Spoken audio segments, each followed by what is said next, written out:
If you haven't registered already for the 1968 50th class reunion, that's going to be held on October the 20th, starting at 6 p.m., please register. If you're a 1968 graduate and you haven't registered yet, come join us. This is going to be a fantastic time. Now, the purpose of this little YouTube channel is to talk to our fellow classmates and with stories that are funny or just of human interest.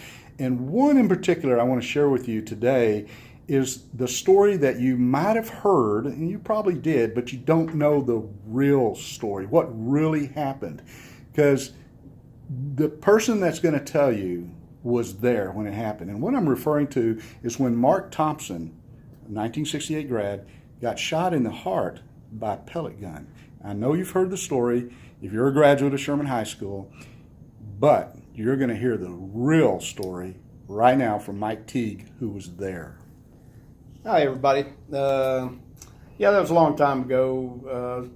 We were about 14 years old. My father and Betsy Spears' father, Charles, owned a farm a couple of miles west of Sherman. And it was very common for me and maybe some buddies of mine to ride our bicycles over there and hang out.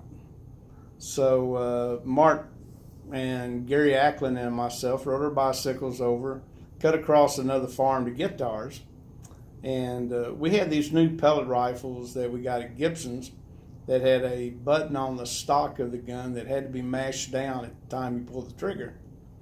And that was another safety feature of the gun itself. The bullet was a 5mm pellet with a point tip instead of blunt tip like regular .177 caliber pellet guns had. So we get to the farm and we're walking by this pond, and there happened to be the brother-in-law of a mechanic that worked for my dad had permission to fish down there.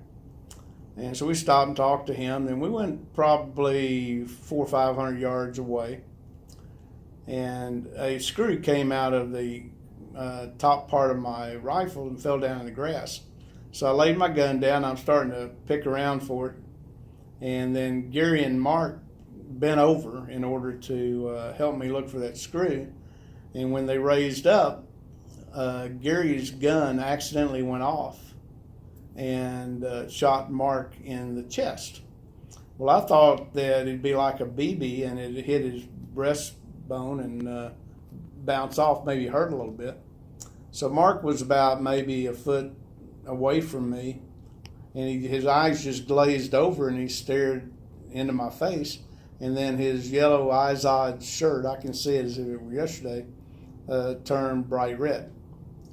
And Gary immediately went into shock. Mark was in shock and collapsed in my arms. So I didn't know what to do. I kind of got everything together, and it dawned on me that the mechanic probably had a car. So I put Mark on the ground. I ran to get the mechanic and get his car. And he pulls up, and we load Mark and Gary up into the vehicle. And the interesting part is this guy had been in Korea and been wounded, so he didn't think Mark was probably hurt very bad with a pellet rifle. So he was taking his time, and on the way out, every time we went through a gate, there's about 2 or 3 gates to go through, he wanted me to shut the gate. Well, I said, I don't care if the cows get out. Now, bear in mind, I'm only 14 years old, and I knew enough to get him to the hospital. So finally convinced the guy to let me leave the gate open. So we get to the hospital. He actually burns his motor up on the way. He's driving so fast.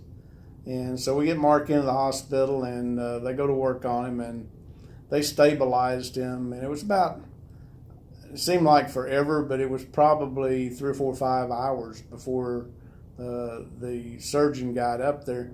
They thought the pellet might have penetrated his liver. It went through his heart and bounced off his liver, but they thought it might have penetrated, so they went in and took the pellet out. If it hadn't penetrated, they probably would have left it in. And I was a nervous wreck. And so after about 6 hours or so, then there was good news that Mark was out of surgery. It was a success, and he would likely survive. Now, two interesting parts of the story is a couple of years later, when they came out with a 330-yard intermediate hurdles in track, Mark had the third fastest score, or time rather, in the whole state of Texas as a sophomore in high school. Now, the other interesting part is that I was down in probably the middle of 80s, 85 or 6, playing in a golf outing with my father-in-law and a bunch of his friends in Jacksonville, Florida, and one of his best friends was a gentleman named Dr. Ben Mitchell.